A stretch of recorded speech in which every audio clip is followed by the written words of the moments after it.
Do you know what I like? Spicy chicken noodle soup.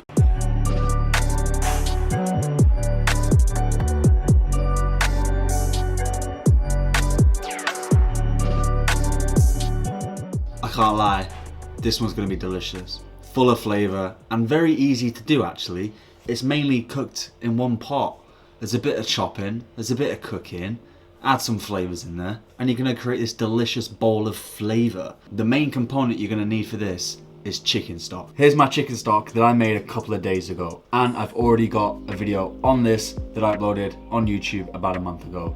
The link will be somewhere, I'm not sure, in the description, or maybe I can learn how to do these little pop-up tag things.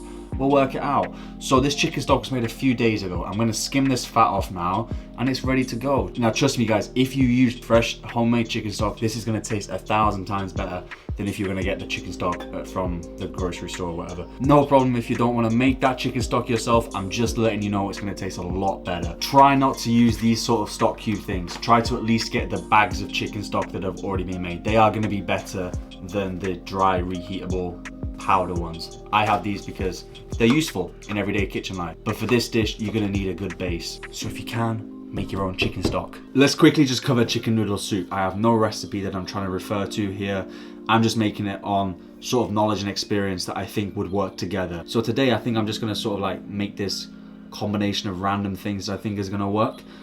But we're going down the spicy route because I like spice. Hello everyone, it's Editor Nathan here. I'd just like to clarify, I do not like spice, the drug. I like spice as in the cooking spice. All right, thank you very much. See you later. So for that, I've picked up a couple of things today. This paste, which I've seen used many times before, I have never used it. Gochujang. Gochujang. I've seen it a lot and I've tried it before in restaurants and meals. I've never cooked with it though. So that's gonna be very exciting. Now, I've had this in dishes before, but I've never cooked with it. So, and I've seen it used before, but I've never like been up close to it. I wonder what it tastes like.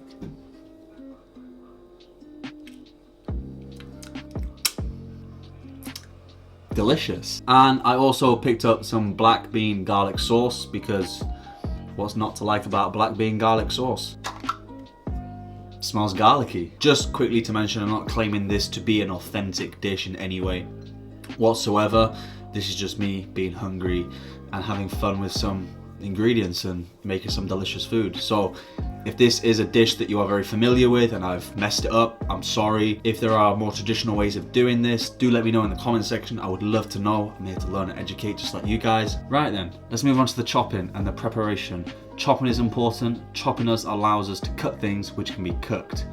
Very important. The first thing you're gonna need to chop is a small white onion. And I know what you're thinking, Nathan, that doesn't look like an onion. That's because it's not. That's because it's a shallot. And today I forgot to buy white onions in the grocery store. We're gonna get over it, we're gonna move on, and we're gonna use this one lonely shallot that I have left in my cupboard. Then you're gonna need to chop some celery, a couple of sticks of celery. Make sure you peel it. We don't want stringy celery. Finely chop it, put it to a side. Now, moving on to the carrots. I have a little story to tell. Sainsbury's ran out of the loose carrots today. I only wanted to pick up 2 carrots and they ran out. I didn't want to buy a big 5-kilogram bag of carrots. Now, can you understand? I'm a man who likes carrots, but not a man who likes 5 kilograms of carrots. So what I did, I went to that 5-kilogram bag of carrots, I opened it up, took a few carrots, I weighed them at the checkout and paid for my carrots. Now some poor bloke in Sainsbury's has now got to do something with that bag, and I am sorry. I am truly sorry, but I needed carrots and I don't want 5 kilograms of carrots. Chop your carrots up nice and finely. That's it. That's all your chopping done for today.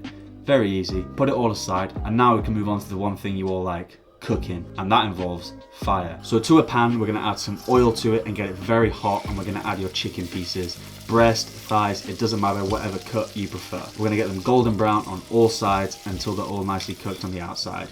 You are then going to remove the chicken, set it to a side onto a plate, and you are then going to add a knob of butter, add your shallots, add your celery, add your carrots, and cook all that out. Obviously use an onion if you're using an onion. You're going to saute these vegetables out for a little bit.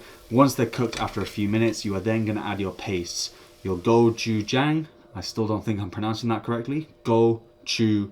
Gochujang. You're also then going to add your black bean garlic paste, about a teaspoon of this. I'm not sure, I've never really cooked with these ingredients before, so I'm going off a whim here, and maybe I'm going to use too much, maybe I'm going to use too little, we'll never know. I'm going to add this to the recipe in the description to let you guys know if it's worked out or not, and I'll amend it later on. Once you've added these two pastes, you're going to cook it out to cook any bitterness out that there might be in there, and you are then going to add your chicken stock however much you like. Again, I'm still not 100% sure on this recipe, so I'm only cooking enough for two for me and Kruti today, so I'm going to add enough chicken stock that I think is going to be enough, and I'm then going to add the chicken back in to cook it. You're also going to add a whole green chili and a couple of pieces of crushed ginger to it. Keep them nice and big. After about half an hour, we're going to want to find those and remove them later on in the cooking. We just want to capture those flavors. Once the chicken's in, we're going to add a few tablespoons of soy sauce. That's also very salty as well, so we're not going to season this whole dish until the end. Once you've added the soy sauce, cook it out, and we're going to cook this through until the chicken is cooked. Once your chicken's cooked, you're going to remove it onto a separate plate again and let it cool down for a couple of minutes and start to shred the chicken, and then add your chicken back into the dish. In the meantime, you're going to want to add some noodles, and you can use whatever noodles you want. You're going to cook this separately in some water because we don't want the starchy water in our soup. We don't want that. Cook your noodles separate, drain them, and you're going to add them at the very end into your soup.